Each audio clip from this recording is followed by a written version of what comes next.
And welcome on in, Wager Weekly for a week 6 in the NFL. Paul Nolan, Damon Roberts with you. We're going to do a little something different today. Instead of breaking down your individual games on your Sunday card, we're going to take a block of games, Paul Nolan, because there's a lot of ugly games Oh this yeah. week. Man, there's some games that people look at and go, man, I did just probably stay away from this, and maybe you should stay away from it, but maybe you shouldn't. And let's talk about how do you look at these ugly games, these dirty, ugly games, Paul Nolan, and decide if it's a complete stay away or if there's maybe some hidden gold in a little gem that no one else is looking at. And I'll specifically bring you to 265, 266 Carolina on the Oh yeah. road to Miami. Miami, after covering as a double-digit dog last week, even after giving up a defensive touchdown to the Giants. Dolphins are almost 2-touchdown favorites again against Carolina. You got to go back to like 95 and Dan Marino to find the last time Miami was a double-digit favorite in back-to-back weeks. What do you do in a game like this? Well, look, this is one of those games. They were almost a double digit dog last week,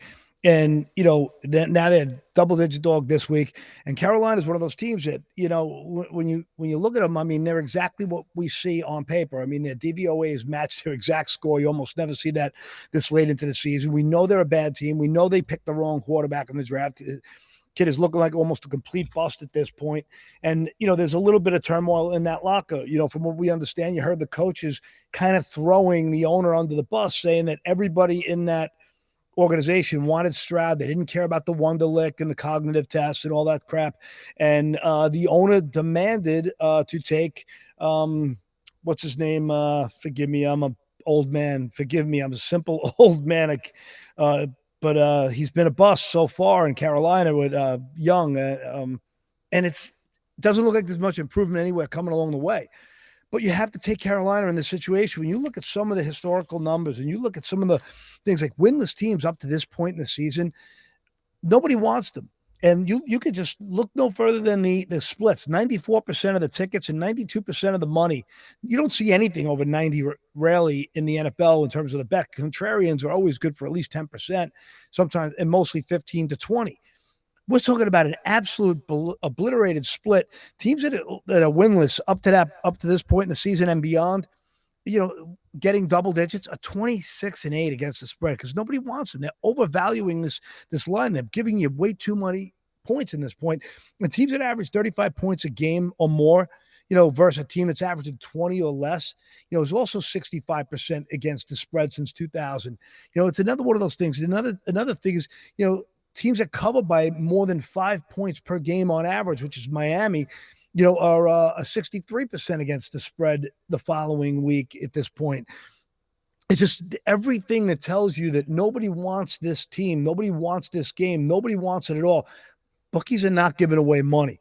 They're going to suck the public in, and I feel like this has suckers got sucking written all over it. And as ugly as it is, this is one of those games, you watch the condensed version tomorrow, watch other games on Sunday morning, and you go back and rewatch this game and see how you get your miracle cover when teams don't want to show anything in the second half, especially in a very competitive AFC where, Miami has its issues and they're going to need to pull out all the stops down the road. I do not see them going out of their way to blow this team out, just like the way they got conservative last week against the Giants, and a Giant team that had a pick six before half. That could have been a monstrous blowout, should have been a monstrous blowout, still managed to cover. I just don't see them having that little resistance this week. What I think is a better Carolina defense than the Giants have. Well, Carolina's defense will be put to the test. You look at this Miami offense, they have the most yards in NFL history through 5 games. And like you said, Bryce Young, it just has not clicked. More turnovers than touchdowns. And honestly, if you pick apart a couple of their games, a couple TDs in garbage time, I think they've had about, I don't know how many exactly it is. It's at least 2 or 3 that I can think of that if you take away those, they're averaging under 12.5 points per game. So they are absolutely going to be put to the test against this Miami offense. All right, Paul Nolan, that's garbage game number 1. Let's go garbage game number 2. We'll move to the 4 o'clock, the later slate on Sunday, 269, 270, New England Ugh. And what really might be the surprise of the year so far, how bad New England is. Now you're reading reports during the week that maybe Belichick's got a little shorter of a rope with Robert Kraft than we all would think, if that's possible. New England heads to Las Vegas. Jimmy G, a 3-point home favorite, 41.5. What do you do with a team like New England? Usually Belichick, you think about how good they've been, how good he's been against taking away what you do well. But, man, New England is just not doing anything well on the offensive side of the ball, not great on the defensive side of the ball, getting blown out in some games. They do not look good on either side of the ball. And like you said, Mac Jones, maybe not a likable guy, certainly not a likable quarterback the way he's been playing. Yeah, well, some will call him a dirtbag. We've seen him kick guys in the groin when he's down. We've seen him do some real low life stuff on the field. He's not liked in that locker room. Now we're hearing the murmurs that a source close to him says that he can't do the cooking if you don't grocery shop for him, which is a shot at the GM, who's also his coach, which is the kind of stuff you keep your mouth shut about. Brady clearly won that divorce with Belichick. So, it reminds me of my friend Chris, who, he got a divorce and his wife was a complete animal, and she took half his stuff. He made a good living, and 2 weeks later, after the divorce is final, he gets a promotion, starts making a couple million a year at Salesforce.com as he rises the ladder. The ex gets next to nothing, and this is Brady just walking away from this thing looking like, the champ that he is, so to speak. Because to me, it's Belichick's general managing skills that are really in question here. You shouldn't be wearing both hats. It's not a good look, not a good position, and obviously Kraft is not going to put up with it for too long. But I do think his job is obviously safe. But what do I know? As far as the numbers here, it's staggering what a spot this is for the Patriots. I mean, teams that come off a shutout, we know dominate the next week against the spread. I believe teams off a shutout of 64%. I think it's 45 and 26. I can't read my notes because my handwriting is abysmal here. Is there a stat for teams that get outscored 72-3 in their last two games coming off of that, what they do? Because that's what the Patriots have been. They've been outscored 72-3 against the Saints and the Cowboys in their last two games. Yeah, road dogs off of 20 points more or less back-to-back weeks, a 69% against the spread. So there is a stat for it. And the Raiders, they're one of those teams that like, they're just doing it with smoke and mirrors. I mean, they're 30th in pressure rate. They're 24th in overall defensive DVOA. If there's ever a get-right spot, it is this game here. Las Vegas, again, had another home road game last week where it was more than 55% of the audience was, cheeseheads, but they played okay. But they were gifted a win to a degree, which one of the games we had, we were 3-2 on the week. That was the rubber match for us. We were 2-2 going into it. Feel a little fortunate winning that game, but I've also had my share of bad beats, so I'm not going to complain about it. But this should be like legitimately the first real Las Vegas home game. So it doesn't make me love this game, and I don't want to be riding the wave here on Mac Jones to lead a team, but you almost have to take this team. So this falls into the dirty diaper where the public is going to, nobody's, really the public is not really on this. It's 50-50 in the splits, but the money is clearly on New England. So the sharp guys that I know, sharp guys that I hear about are also moving money on New England plus 3.5 at 3, no so, but 3.5. You got to take it. You're just stuck or don't bet it at all.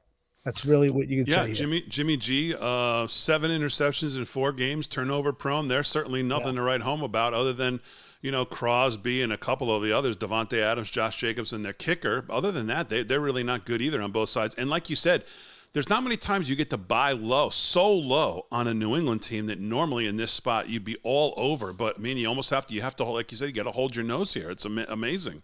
That's why we're calling it the Dirty Diaper Special. Yeah. All right, well, let's go to Dirty Diaper. Think that'll be a hashtag or whatever they're called, trending? I don't know. We'll have to wait and see. But let's finish out the trifecta, and that would go to 8:20 Sunday Night Football. New York, the Giants on the road to Buffalo and Josh Allen, 14-45 in this game. Bills obviously returning home from London in not a great mood after really what was a flat performance against Jacksonville. And here comes their old buddy Dayball into town. I would think they're going to be fired up, Paul Nolan. What do you see here? Well, I mean, look, if Daboll knows a defensive scheme, especially now with, what did Mac have last week? 20 snaps. He was pretty relatively ineffective. Then we saw my boy Matt Milano. I was calling him in the draft before the draft how much I love the kid and big fan. He green dot guy calling signals. Davius White goes down. Then oh my God, my brain stinks. This old age thing sucks. It's better than dead, but I'm old. The nose tackle on Buffalo was having a phenomenal year. He was so disruptive from the set. It might have been the best three-tech nose tackle in the league. He goes down, along with a couple other injuries on that defense. It was really hard to watch. We saw Buffalo come to life in the second half of that game, but the teams that come back off that long trip from London, coming back the other way, not taking the bye, don't do well as well either. And then you look at teams that are 0-6 against the spread, 68% against the spread historically in the NFL, which applies to the Giants. 5-1 when they're double-digit dogs coming off, who still have not covered a spread. Double-digit dogs in back-to-back games are 68 and 42. When they lost and didn't cover the first leg, which was them against Miami last week. It's just so many things, 68% on that trend. I mean, it's just everything tells you that the market is completely overvalued. The DVOAs have overvalue the entire market itself. You absolutely have to take the Giants here again, stay away. And nobody wants these teams. I mean, that's the problem with, being, if you're betting sharp and you're trying to be sharp, you try to, use, the values. And, in all honesty, the Bills kind of go to the Patriots next week. Not this in the future. In the past, that would have been a look ahead type of situation, but absolute abysmal spot. The Giants offensive line, what we saw last week. I mean, they have no one. They have a bunch of guards and, with any luck, they're getting a little healthy and they're bringing in some guys who might be able to give them a little bit of a boost. They're doing everything in their power to build that offensive line. And, it's ugly, guys. It's the dog crap, dookie, diaper, dirty trifecta. It's just disgusting. And for honorable mention, there's great system plays on the Jets and the Bears this week when, teams that were dogs on the road and, the previous week and won and then come home to be dogs again. I mean, that's a 64% trend that's worked since the dawning of football. I mean, it's just one of those spots where it's just going to be. And by the way, I should mention the public has won more through the first 5 weeks of the season than any time since 2005, which was record-setting. And this is number 2 overall in the history of these recorded events. The public is really kicking Vegas's butt, and that's not going to last. I can promise you that. Jets a touchdown underdog at home against Philly, and Chicago that you mentioned a 3-point underdog at home against Minnesota. So there you go. All right, there's your trifecta of ugly, dirty, disgusting underdogs. My pick stink segment. That should be the thumbnail. My picks stink. People will love to come on and hate it. So underdogs for a week 6 in the NFL right here at wagerweekly.com.